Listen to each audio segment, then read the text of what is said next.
And this is what she heard. Ug mao kini ang iyang nadunggan.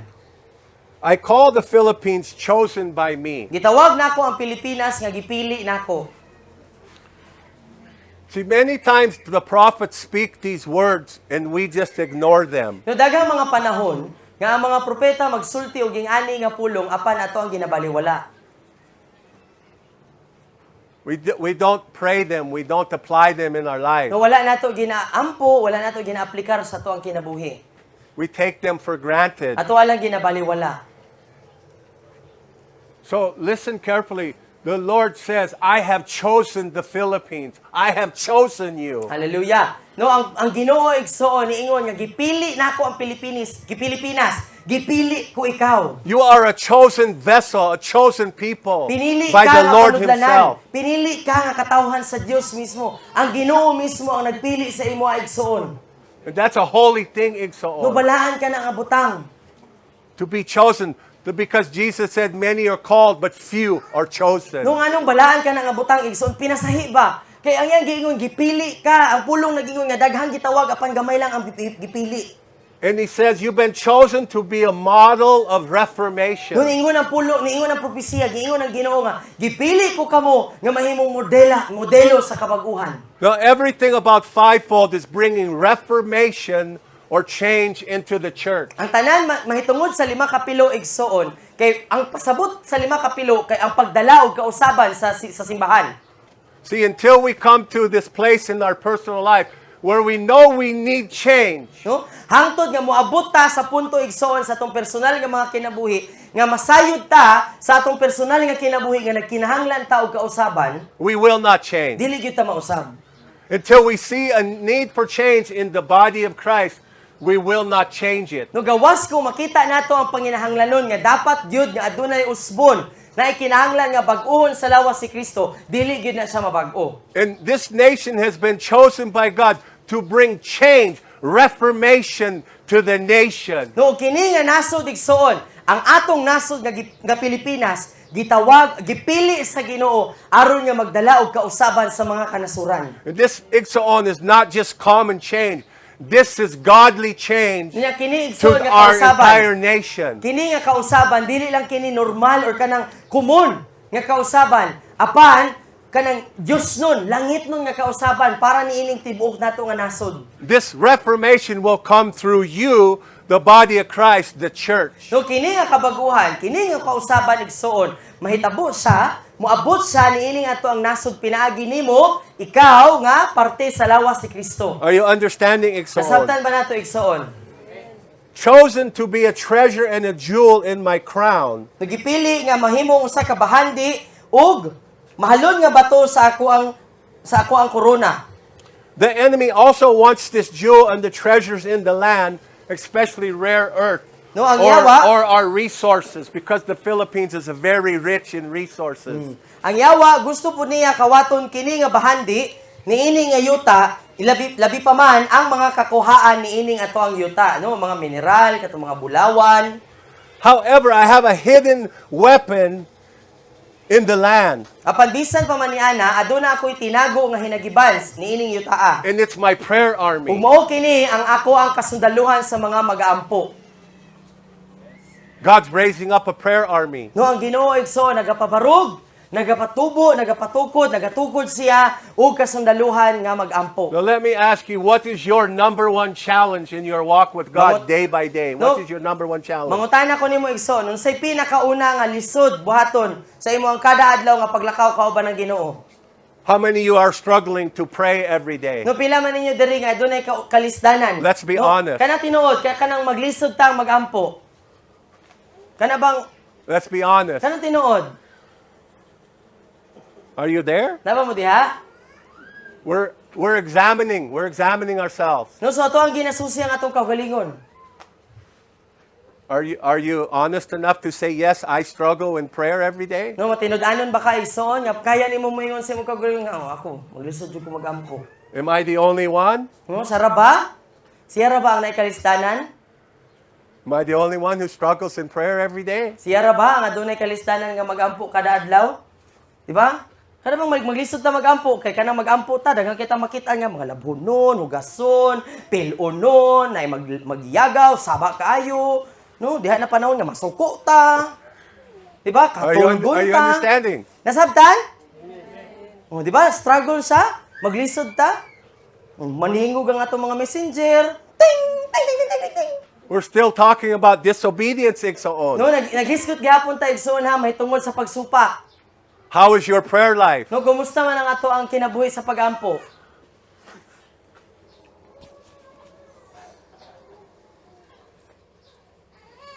Sa tanang panahon ba, gakalayo ba ta sa tong pagampo?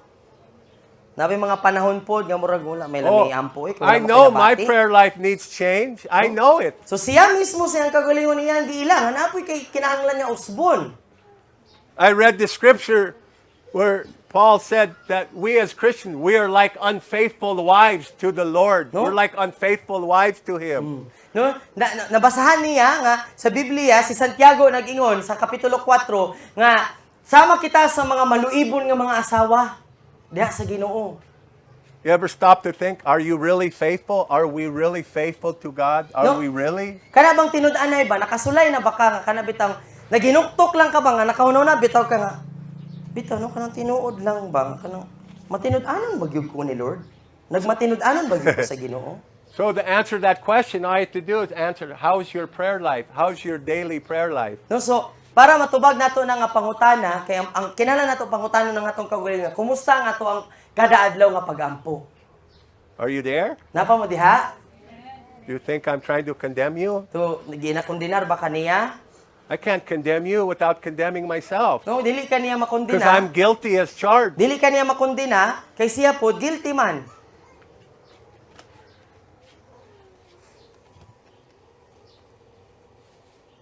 I'm raising up a prayer army. I'm calling for continual fasting and prayer to put a barrier up against the threats of China.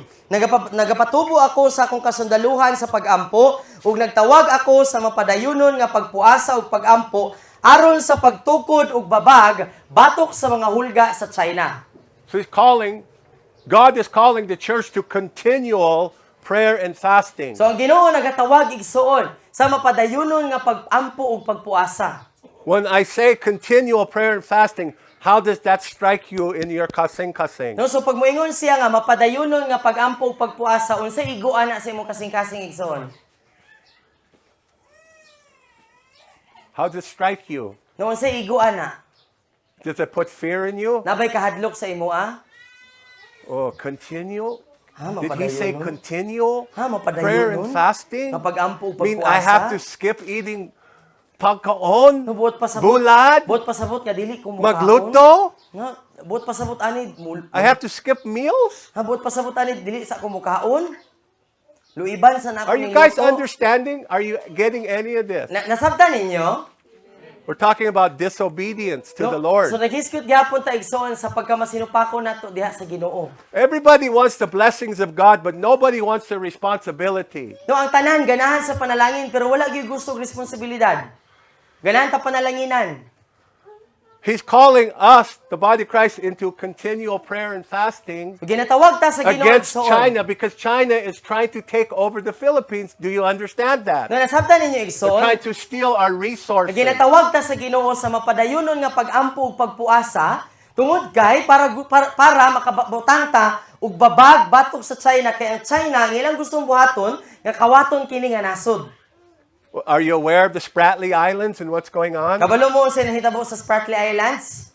Katong dito sa may Palawan dapit? And the only way we're going to overcome the plans and purposes of the enemy, the devil, is through prayer and fasting. No, ang pamaagi lamang igsoon aron nga madaog nato kung unsa ang mga plano ug tumong sayawa, pinaagi lang gyud sa pagampo ug pagpuasa. And when I mention continual prayer and fasting, in many of us, our heart is like, oh my God, I already am struggling. No? So, sa diha nga nagiskot sa ug mapadayonon nga pagampo ug pagpuasa, ang atong hunahuna naglisod na gani ko ug magampo din puasahon pag yun. Di ba? Di ba? It's true, isn't it? Tinuod ba? I understand because I feel the same way. So masabtan niya kay mo pud ang iyang gibati. Like, how much prayer and fasting do I have to do? No nga, ang iyang una-una ba, unsa di kadaghana nga pag-ampo And- pagpuasa kung buhaton. And Igson, if you're anything like me, I'm always failing. No, kung pareha kaniya, kanunay gyud siya nga mapakyas. I'm always failing in my commitment. Kanunay siya nga mapakyas sa iyang pagkumitar.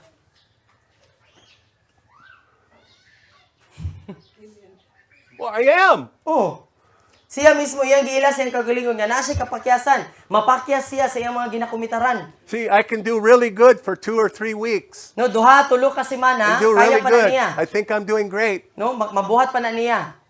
Then that one day comes, Dayon na yung sa kaadlaw, and the chocolate starts talking to me. nga ang mga tsokolate, no, ang mga chocolate kay manubo ang baba nila. The potato chips, they start to talk to me. No, ang mga chichirya. Hey, I'm over here. Ang mga chichirya, mga may. Tukoy, tukoy, tukoy. Di ba? The magluto, it starts to talk to you. Nagsugod kag fasting. Ah, Hey! kaya pa nako. Ah, ano? I'm over here. Why are you ignoring me? Dinay sa kaadlaw ana nga huyang kayo ta, luya kayo ta kay feeling nato tanang pagkaon sa balay pati kaldero nga walay sulod na ibaba. Oh, Nga mura nakikistorya ba mga may. I got something come up today. I can't pray. I can't keep my commitment to pray.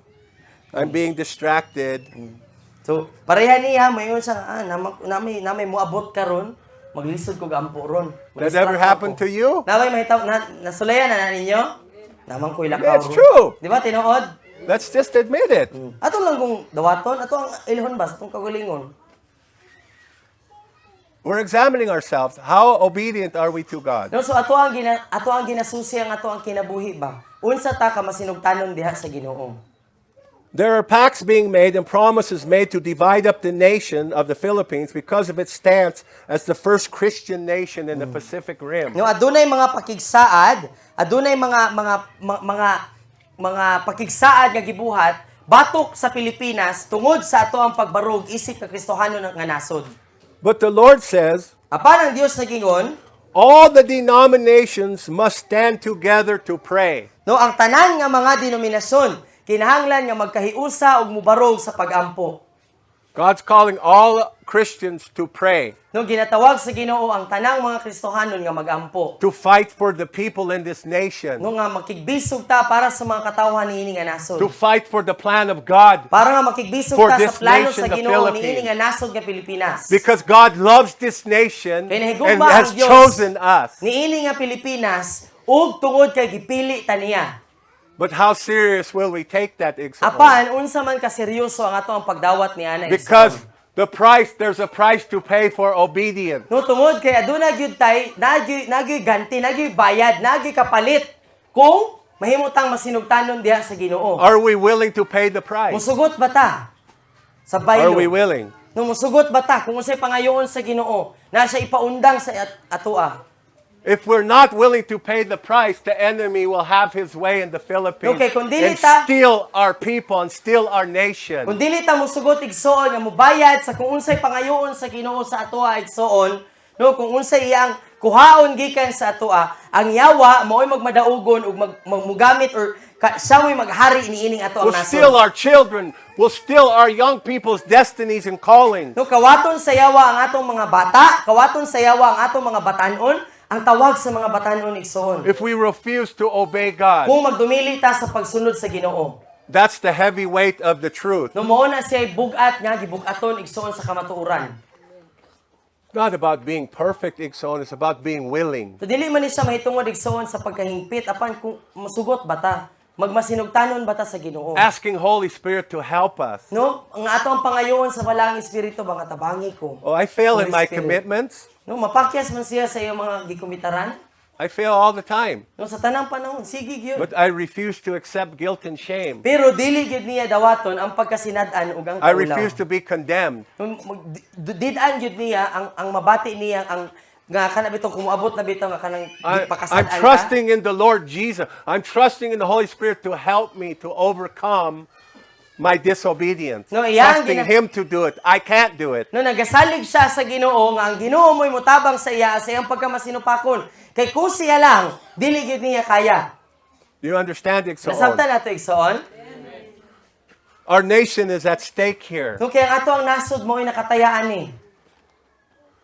The business leaders must fall on their knees in prayer in their companies. No, ang mga negosyante kinahanglan nga muyukbo sa ilang mga tuhod sa pag-ampo diha sa ilang mga kumpanya. The youth must fall on their face as well as the politicians. Ang mga batanon kinahanglan usab nga magpaubos apil ang mga politiko. The president must call for a day of national prayer and repentance. Ang presidente kinahanglan nga motawag og nasudnon nga pag-ampo og paghinulsol. Are we willing to pray for this nation, Igsoon? Are we willing to fight for our people? Musugot ba ta igsoon? Mahimo ba tang masinugtanon igsoon nga mag-ampo para aning atong nasod? Para makigbisog niining ato ang katawhan? Are we willing to fight for the souls of our people? No musugot ba ka igsoon? Magmasinugtanon ba ka nga makigbisog para sa mga kalag niining mga tawhana? And the way we fight, Igsoon, is surrender to Jesus. No, ang ato ang pamaagi sa pakigbisog igsoon mao ang pagtugyan sa tong kagalingon kang Jesus. Here I am, Lord, use me. No nga moingon ta sa Ginoo, Lord, na aniya ako diri gamita ko. I'm just a man, I'm just a woman. Tao ra ko, Lord, babayi ra ko, lalaki ra ko, Lord. But you can help me. Apan Lord, matabangan ko nimo overcome, nga to be an makadaog. overcomer. Nga mahimo akong madaogon. You can help me to be obedient, God. Matabangan ko nimo nga mahimong masinugtanon Ginoo. I'm willing to let you help me. Musugot ko Lord nga gamit nga tabangan ko. I'm willing to bring change to my nation. Musugot ko Lord nga magdala og kausaban niini nga nasod. If this is done, I will place an army of angels around the nation. Kung mahitabo kini og kung buhaton kini magbutang ako og mga kasundaluhan sa mga anghel. There will Libot be- niini nga nasod. There will be a tremendous awakening that will come from the north, the south, the east, and the west. Adunay dako nga pagkapukaw nga mahitabo gikan sa tanang parte.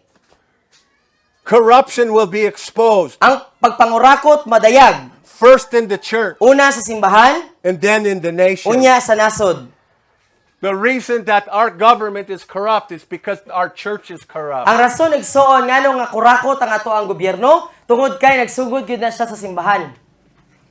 The church is the reason our government's corrupt. No, Igsoon. kita nga nasa sulod sa simbahan, kita nga iglesia igsoon, kita ang rason ngano nga kurakot ang ato ang gobyerno. Because the true government in our nation is the government of God, not the government of man. No, kaya ang tinuod nga panggobyerno sa nasod igsoon, ang panggobyerno sa Dios, dili ang panggobyerno sa tawo. And the Lord said, if my people will humble themselves and seek my face and pray, I will heal their land. Ug ang pulong sa Dios sa gingon igsoon, nga kung ang akong mga katawhan nga tinawag sa ako ang ngalan, magpaubos sa ilang kagalingon tinguhaon ug pangitawon ang akong dagway, budhian ug biyaan isalikoy nila ang ilang pagkamakasasala, muanha ako ug ayuhon ako ang ilang So the nasod. healing of the land is not going to come through the government of men, but only through the government of God. Ug ang kaayuhan igsoon niining atong nasod, dili moabot pinaagi sa panggobyerno niining nga kalibutan, apan pinaagi sa panggobyerno sa Dios. My people will humble themselves. Kung ang akong And tinawag pray. nga katawhan magpaubos sa And ilang seek my kaugalingon, face. magampo ug mangita sa ako ang panagway. What he's saying is, my people, they always seek my hand. They seek my hand, but they do not seek my face. Kung kaya naman igsoon, ang katawhan sa Dios karon, naanad na nga ang pangitaon, ang panalangin, ang kamot sa Ginoo dili ang dagway sa Dios. He will heal the land. There's a promise of the Lord. He'll heal the land. If we will do our part, He will do His part. No, ingon ang saad sa Ginoo igsoon, nga kung buhaton nato ang ato ang parte, buhaton pud sa Ginoo ang iyang parte, ayuhon niya ang ato ang nasod. It's up to us, Igsoon, So naa na gyud the na siya sa church, tuwa the igsoon. body of Christ, Kita ang lawas si Kristo, kita ang simbahan. to lay our lives down, Nga ato ang itugyan ang atong kaugalingong kinabuhi. to be willing. Nga mahimo ta masinugtanon. Are you understanding? Nasabtan nato igsoon. It's up to us to say, yes, I will be obedient, Lord. No, I so surrender. naagid siya sa atuan, nani mo ang pagpili igsoon, naa nako. Ikaw ang magpili sa imong kaugalingon nga, oo, Ginoo, karong adlaw akong itugyan ang akong kaugalingon. Not my will, but your will be Dili done. lang akong kabubuton matuman, ang panangimong kabubuton ang matuman. If the corrupt Christian leaders and politicians will repent, I will be merciful. But if they do not, their fall will be great. Kung ang mga Kristohanong mga pangulo ug ang mga politiko maghinulsol, ang akong kaluoy dako, apan kung dili, dako ang akong kapungot nga ipahamtang kanila. That's a promise from the Lord. No, saad A na sa warning igsoon. to corrupt men and women in government and in the church. No? Usa ka saad ug pagpasidaan para sa mga dautan nga mga kurakot nga mga alagad sa Dios ug sa mga naa sa gobyerno. Mindanao, this is your time. Mindanao, Rise kini ang up imong and panahon. take your place. Barog ug tindugi ang imo ang dapit. This is the prophetic word. No propesiya ni igsoon. Mindanao, this is your time. Rise up and take your place. Ningon siya Mindanao, mao kini ang imong panahon. Barog ug tindugi ang imong dapit. Sasundulo, you are warriors of the Lord. No manggugubat ka, sundalo ka sa Ginoo igsoon. Time to rise up in prayer and fasting and No, intercession. panahon na igsoon nga mobarog ta sa atong pagpuasa, sa atong pag-ampog, pagpataliwala nining atong nasod. The very reason God wants to transform His church is to win souls, to bring in the end time harvest of souls. No, ang rason igsoon ngano nga gusto sa Ginoo nga pabarugon ta nga iyang mga sundalo tungod kay gusto niya nga magdala sa katapusang kapanahonan nga mga kalag. You are the key. Ikaw ang yabi. This is the day when the enemy wants to cause old wounds to flare up, but there's a time, a short time to pray to avert guerrilla So warfare. mao kini ang panahon nga ang yawa gusto niya nga uling katon. Iya ang kutkuton balik kung unsa katong mga karaan nga mga samad no nato ug sa ato ang nasod. Apan mubo lamang ang panahon nga makaampo ta para mapakigbisugan nato ang pagpakigbisog sa mga gerilya o kanang mga rebelde. The Para mapugan. enemy wants to strike the heart of the guerrillas to go into warfare like they were before. No gusto sa yawa igsoon nga ig-on ang kasing-kasing sa mga rebelde nga para makigbisog, para magdalag kasamok sa samang pamaagi nga gibuhat nila sa una. Ikson, what happened to Marawi? Unsay nahitabo sa Marawi? Do you know? Nakabalom What happened to Marawi? Nakadungog mo ato? Unsay nahitabo dito? The enemy wants to have more of that destruction in our island. No gusto sa yawa igsoon nga daghan nga ing ato nga mga gubat ang mahitabo niining atong isla sa Mindanao. But we can change that through prayer and fasting, Ikson. Apan mapakigbisugan ug mausab nato igsoon na pinaagi sa atong pag-ampo ug pagpuasa. We can change that through obedience. No mausab nato na pinaagi sa atong pagkamasinugtanon. Beware the communists and pray for a mighty move of God on your university campuses. No, pagbantay kamo sa mga komunista ug pagampo kamo sa dako nga pagpamuhat ug pagpanglihok sa Ginoo sa inyo ang mga universidad. Communism, socialism is trying to steal the hearts of our youth who go to college. No, ang mga komunismo igsoon, ang mga sosyalismo, no gusto nila nga kawaton ang kasing-kasing sa ato mga batanon nga nag-eskwela sa kolehiyo.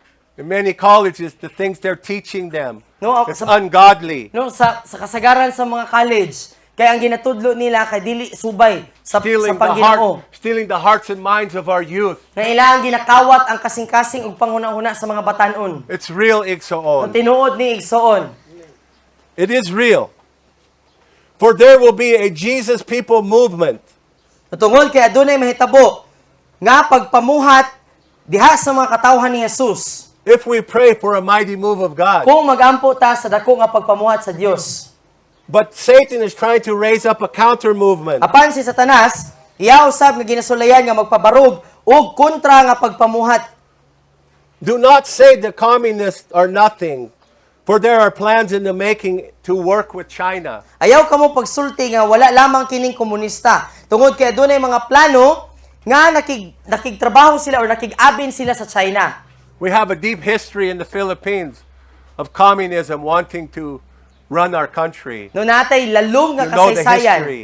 Kung kabalo mo sa kasaysayan sa atong nasod igsoon, nga natay kasaysayan nga ang komunismo gusto nila nga sila mo'y magdumala niining ato ang nasod. Communism is a godless government. No, buot pasabot gobyerno nga walay Ginoo. That's what they're pushing in the college campuses, No a mo- godless government. Mao na ilang ginaduso sa mga kolehiyo, sa mga college, sa mga university nga eskwelahan nga dili na kinahanglan ng Ginoo. But God wants to bring change. Apan gusto sa Ginoo nga magdalag ka usaban. Well, can one of you girls go out and find out where our worship leader is? He's here. Oh, I'm sorry. There you are. Are you ready? Okay, I'm going to need you. How did your rice turn out? Lungag na, naluto na. Thank you.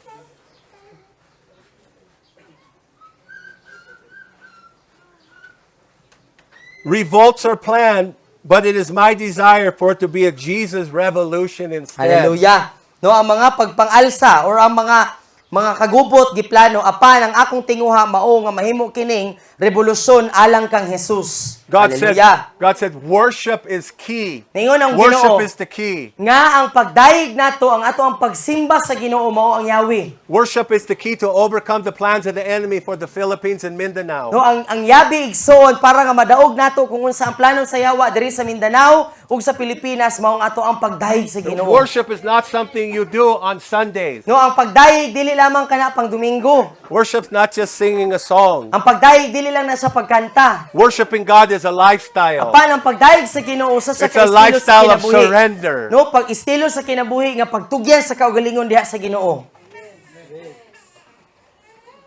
Fill the churches and the stadiums with worship.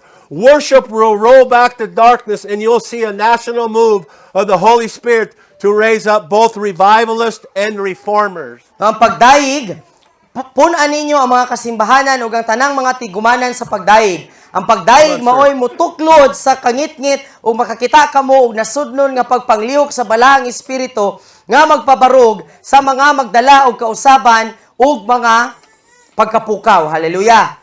Begin to play some soft music. Kasabot? Kanahinay nga kuan lang ba? Strumming.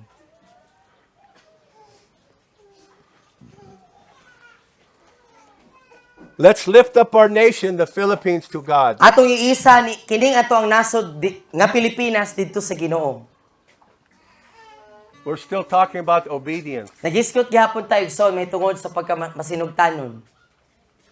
Again, where in your life are you being disobedient to God and you know it? Sa makausa igsoon, unsa man nga parte sa ato ang kinabuhi nga kabaluta nga nagsupak taani sa Ginoo, apan wala gihapon nato giusab. And I want to open up the altar. O gusto namo nga ablihon kini nga altar. If anyone wants to come up before the Lord and stand in the presence of God, Kung naa ninyo diha nga gusto ninyo nga moanhi diri sa altar, motindog sa presensya sa Ginoo. Duol mo diri sa tubangan and igsoon. repent for our disobedience. No, ganahan mo nga maghinulsol sa pagkamasinupakon. The altar is open to you, Igsoon. Abli ang altar para sa imo igsoon. It's a time of refreshing. It's Yung a panahon- time of forgiveness. Panahon kini igsoon sa pagpasaylo. Panahon ni nga pasayloon ka. This is you making yourself right with the Lord. No, buot pasabot igsoon mo ni ang panahon nga atong iinsakto ang ato ang posisyon, ang ato ang pagbarog atubangan sa Ginoo. You're welcome, Igsoon. Welcome ka to igsoon nga come. motindog diri sa atubangan. Ayaw ka ulaw. Tindugi diri sa altar igsoon. Go ahead and play what's on your heart, Igsoon. Hallelujah. Yes, Lord. Oh, shikere bara. Hallelujah.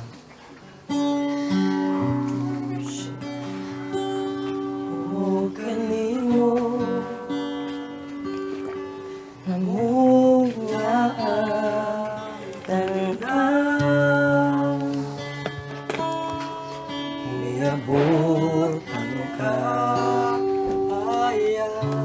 Yes, Lord.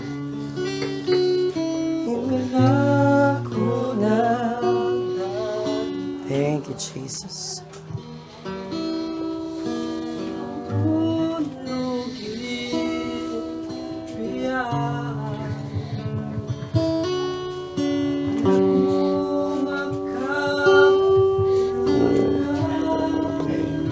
Thank you, Jesus, oh God.